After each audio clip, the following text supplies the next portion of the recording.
What's up, everyone? Back for another beer review, and today I'll be reviewing yet another beer from Brujos Brewing, and they're out of Portland, Oregon, and this is their triple dry hopped Mulciber, the 2025 release. So this is a triple dry hopped Imperial Hazy IPA that comes in at 8% alcohol by volume. No IBUs listed. Time of review. This can is just under 6 weeks old, and I picked this one up at Halftime Beverage via halftimebeverage.com. So in the description box, I'll post a link to the beer mail unboxing video I did that contains all the goodies that I grabbed, and I picked up 31 different beers, 7 of which were from Brujos, 5 of those hop forward, and this is the only hazy, which sounds wild because they're kind of known for their hazies, but I got 4 West Coast hop forward beers, and then this is the only hazy, as I said. And full disclosure, I've kind of had this beer before because I've had the double dry hopped Mulciber. So this is the triple dry hopped version, so I thought I'd pick it up, see what the differences are. Now, I reviewed that one, I want to say it was like maybe a year ago, a little bit over a year ago, and I really did enjoy it.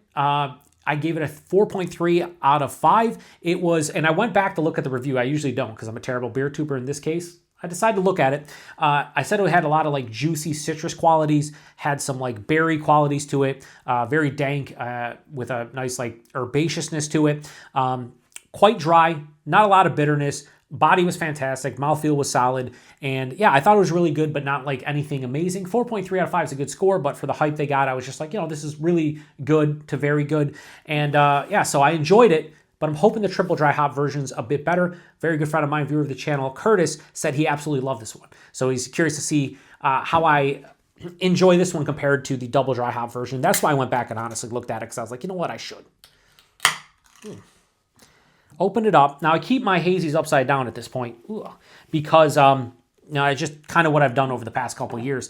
And there's definitely some goodies that went to the bottom, but this is the top of the can. Anyway, we're going to pour it into, we're going to pour this into the Treehouse Tiku. I used the Tiku for the double dry hop Mulciber, so I thought it would make sense to use it for this as well.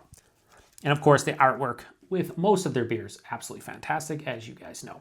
How does that look? Well, it's going to look like all of the crazy, murky, turbid beers you see nowadays. It has that milky kind of, just orange juice with milk poured in it. Shout out to Joe over at Giles Arcade. So kind of what he said before, and I can't disagree with him. That's kind of what it looks like. About a finger and a half of a straight up creamy looking head that is off-white. It's murky, it's turbid, you can't see through it. It's kind of what you expect from a beer like this.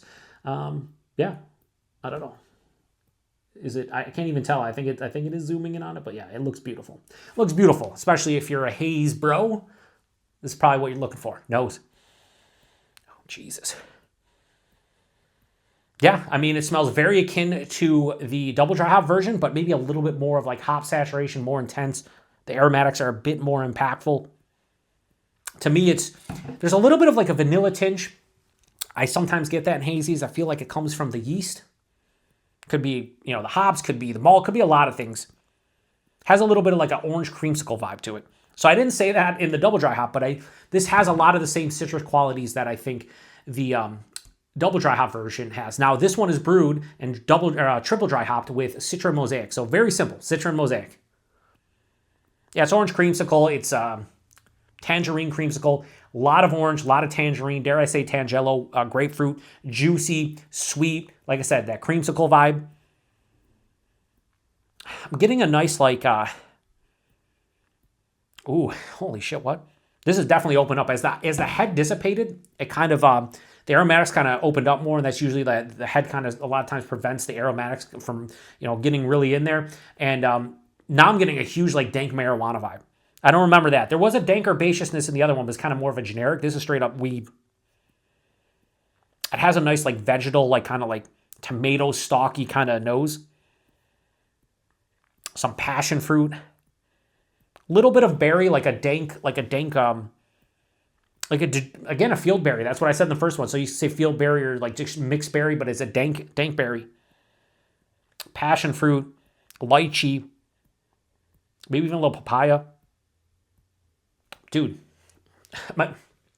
I know a beer smells awesome when my mouth starts watering for it. It happens occasionally, but when I do, usually the beer ends up being delicious. And in this case, I don't remember my mouth watering for that double dry hop version. This is making my mouth water. It has like a slight vanilla, like a little bit of white bread from the base malt.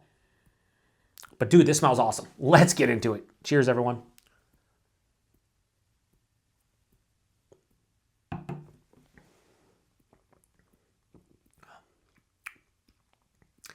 Yeah, that's good. Off that first sip, definitely better than the double dry hop version.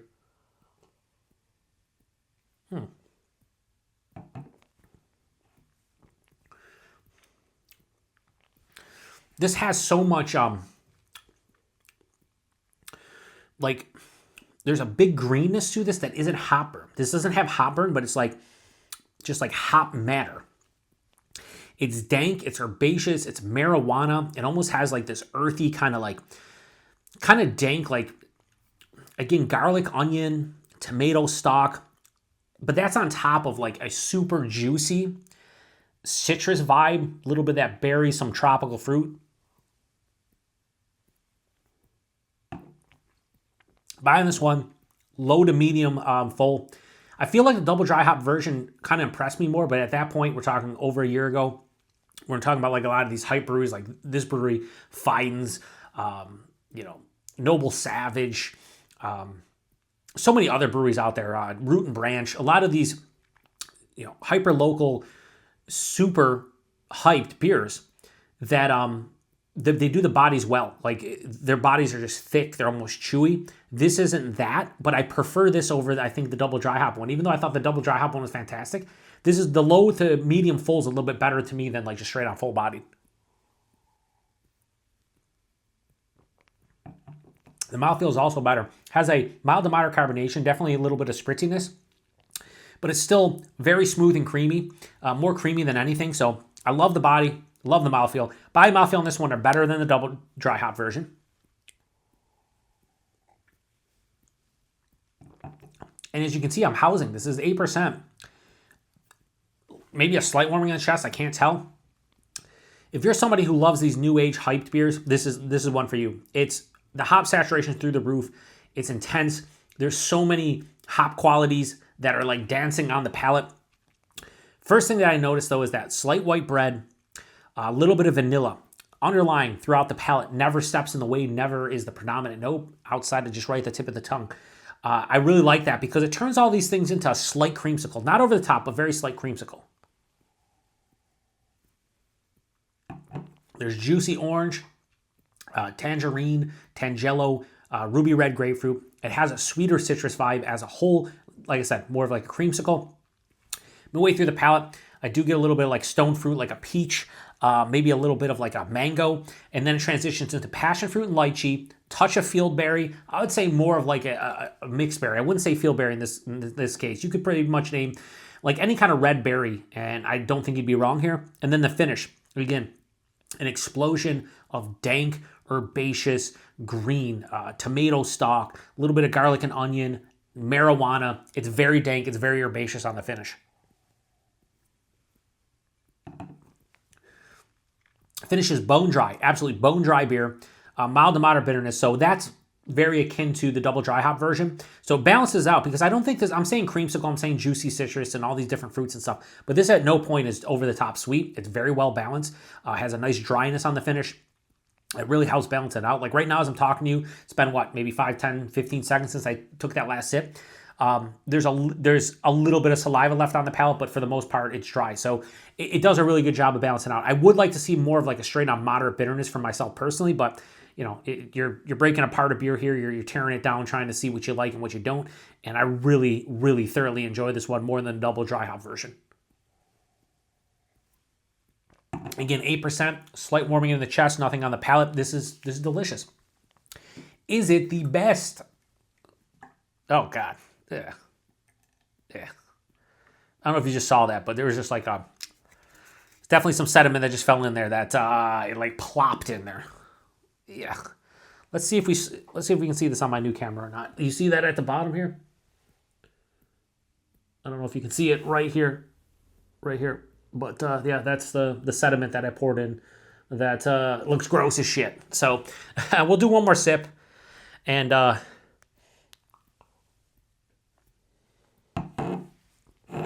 was I drinking like this maybe? Doesn't matter. No, this is delicious. This is delicious. Curtis, you're right. He was like, man, I saw you only gave it that 4.3. I think he gave it a real high score. And I was like, yeah, you're drinking the triple dry hop. I drank the double dry hop. How much does it really matter? In this case, it matters to some degree. I'm not going to go crazy high in this, but this is definitely better than the double dry hop. It's more impactful. It's more flavorful. The body and the mouthfeel are more in my wheelhouse. I think the mouthfeel's a bit better, and I think the body maybe isn't better, but it's more in my wheelhouse, so I enjoyed it a little bit more. I do think that I want a little bit more bitterness, and this would be probably into the world-class round, but I can't go much higher than what I'm going to give it. So I think this is a delicious triple dry hopped Imperial Hazy IPA. Brujos knows what they're doing, clearly. I really like some of their hop forward offerings in the West Coast style. That Cuernitos double dry hopped West Coast pale really didn't do it for me. That was the only one that I really didn't care for too much. But this is delicious. So I gave double dry hop Mulciber or regular Mulciber a 4.35. I'm going to go up a quarter point. And I'm going to give this a 4.55 out of 5. So I think this is really fucking delicious. And if you can get your hands on this one, I'd highly recommend doing so. Yeah, I don't know how often they brew this. I think once a year, but yeah, this is fantastic stuff right here. So, price point availability, here's the only bummer. Halftime beverage, more expensive than most places. $10.49 for that can. Would I pay that again? Absolutely fucking not. Why did I pay it this time? Because why not? I was making an order. I was like, let's just throw a bunch of shit in the box. Can't get Brujos here locally. They're super hyped. You can't really get them all that often. So I grabbed it. But I would not pay almost $11 for this can. Fuck no. That's secondary prices. Maybe not for Brujos. I hear Brujos like $15 a can for some of their stuff, which some people are like, what the fuck? Yeah, I know. If I was local to Brujos and I can get my hands on their stuff, and this was like $24 to $28 a 4-pack, so you're talking $6 to $7 a can, yeah, but not $10.49. That's too much. But what you would pay for it at the brewery, sure. And availability is Brujos. Like I said, they're usually brewery only in and around Portland. But recently they got on Halftime Beverage. I think they may have gotten on Tavour. If not, you might see them on Tavour at some point. For me, Halftime Beverage got them. I grabbed their shit. Here we are. And it's absolutely delicious. I don't regret paying $10.49 for this, but I don't think I would do that again. Make sense? Might not. Oh yeah, 8%. Like I said, warming the chest, that's about it. So if you've had this one before, post in the comment section, whether it's the double dry hop version, the triple dry hop version, doesn't matter the year. Let me know what you thought about this one. This one's definitely about a quarter point better than the dry hop, double dry hop version, but I don't think it warrants the price that I paid. But if it was like $6, $7 a can at the brewery, I'd probably grab it. It's that good. 4.55 out of 5. So appreciate everybody stopping by for another beer review here on the Beer Patrol. I was going to pick up the can again because I fucking whatever. I'm shutting this down. I don't know what I'm doing more. People watch this channel. I don't know why. Don't. Or please do. I'm close to 4K subs. I never ask for subscribers. If you come to my channel, I never say, hey, like, comment, subscribe. No, I only ask you to comment. That's it, because I like the back and forth. But if you watch to the end here and you haven't subscribed to the channel, please do so. I'd love to hit 4K subs in the next month or two. It'd be great. My subs have kind of stagnated over the past couple months. But the views are still there. The comments are still there. Everything's still there except for the subs. It is what it is. But it'd be cool to hit 4K soon. My 7th year anniversary is on April 1st. It'd be cool to hit it by then. I'm like 35 subs away. Probably not. Anyway, shutting this one down. Appreciate it. Till the next one. Cheers.